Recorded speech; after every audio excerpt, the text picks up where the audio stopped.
બોર્ડની પાસે પરીક્ષા લેવાની તારીખ એ લોકોની જ્યારે એ લોકો પાસે પણ કામ હોય એક પર્ટિક્યુલર લેવલે પહોંચે ત્યારે તમને તારીખ આપી શકે. બીજું પોલીસનું ભરતી બોર્ડ છે એ તો એડહોક ભરતી બોર્ડ છે, બરાબર. જીપીએસસી તો ચલો માત્ર પરીક્ષાઓ લેવાનું કામ કરે છે, એટલે અમે એડવાન્સમાં બધું આપી શકીએ. એટલે તમને તારીખ ના પણ મળે એવું બની શકે, બરાબર છે. અને પરીક્ષા જાહેર થાય પછી તમે રજા લઈ શકો, બરાબર. અમુક છોકરાઓ કેવા છે સર, જે મજૂરી કરે છે, મીન્સ કે હાર્ડ વર્ક કરે છે, એટલે થાક લાગે છે, એ લોકો ઘરે જઈને વાંચી નથી શકતા મોસ્ટ ઓફ, એટલે વધારે ટાઈમ નથી આપી શકતા. તો હવે તે લોકો પણ રજાઓ મૂકી દીધી તમારું પ્રાથમિક ટાઈમ ટેબલ જોઈને, અને હવે સંભવિત તારીખો નથી ને. મને નથી લાગતું કે બહુ મોડી પરીક્ષા થશે, બરાબર છે. એ પરીક્ષા બહુ મોડી થાય એવું મને નથી લાગતું. નજીકના સમયમાં જે મેં આપી તેના કરતાં કેટલી, જે મેં 25 નવેમ્બરની આજુબાજુ આપી હતી, હમણે જાન્યુઆરીની કઈ તારીખે ચાલુ કરી, 8મી જાન્યુઆરી, બરાબર. હવે મને પણ 25 નવેમ્બરની જગ્યાએ હું 5 ડિસેમ્બરની આજુબાજુ જ કરી શકું એવું હતું, મારું જે પ્લાનિંગ હતું એ પ્રમાણે, બરાબર. તો એમણે 1 મહિનો એમણે ડિલે કર્યો, અને ખાસ સંજોગોના કારણે કર્યો. લેખિત પરીક્ષા પણ હું માનું છું કે મેં જે ટાઈમ ટેબલ આપ્યું એનાથી એકાદ મહિનો વિલંબિત થવી જોઈએ એવું મને લાગે છે. હું એમના થકી કંઈ કહી ના શકું, પણ તમારે વચ્ચે આ રીતે ફેરફાર તો કરતા જ રહેવા પડે.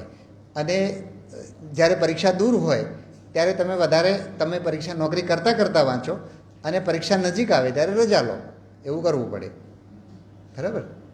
અને બીજું તમારે એ પણ કરવું પડે કે તમે જ્યારે કોઈ વિષય વાંચશો, ધારો કે પહેલી વાર તમે ઇતિહાસ વાંચવા બેઠા, તો એ ઇતિહાસના તમારે જે કંઈ 2-3 પાઠ્યપુસ્તક આપણે માની લઈએ કે એનસીઈઆરટીના છે, વાંચવાના છે, તો તમને 1 મહિનો લાગશે.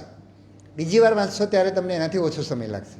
એટલે પુસ્તકો પણ તમે અંડરલાઇન કરીને રાખો, બરાબર છે. અને પછી અંડરલાઇનમાં પહેલી વાર તમે જ્યારે અંડરલાઇન કરો ત્યારે પેન્સિલથી કરવાનું.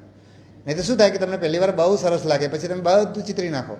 તો બીજી વાર વાંચો તો તમને આખી ચોપડી અંડરલાઇન થયેલી હોય, તો બીજી ત્રીજી વાર જ્યારે તમને લાગે ને પછી તમે કરો, તો તમે એ જ ઇતિહાસનું પુસ્તક છેલ્લે તમે 4-5 દિવસમાં પૂરું કરશો, અને પરીક્ષા નજીક આવશે ત્યારે તો તમે 1 દિવસમાં પૂરું કરશો. આ રીતે તમારે પ્લાનિંગ કરવું પડે.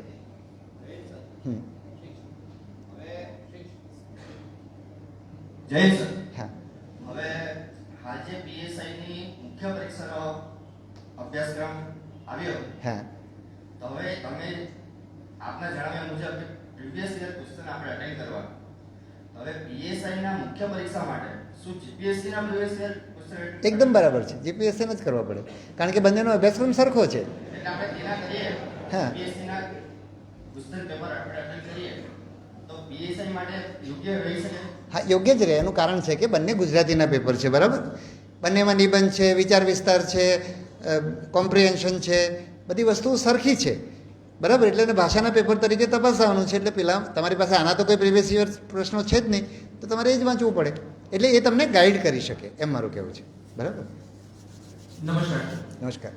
આપણે જનરલ પરીક્ષાઓ માટે તો એક કમ્પ્લીટ સિલેબસ છે, એક મોટા હોય છે, પરંતુ ટેકનિકલ પરીક્ષાઓમાં એમાં બી સ્પેશિયલી એવી પરીક્ષાઓ કે જ્યાં મલ્ટિપલ બ્રાન્ચીસ એલિજિબલ છે, લાઈક હમણાં જે વેકેન્સી આવી પરીક્ષા આવવાની છે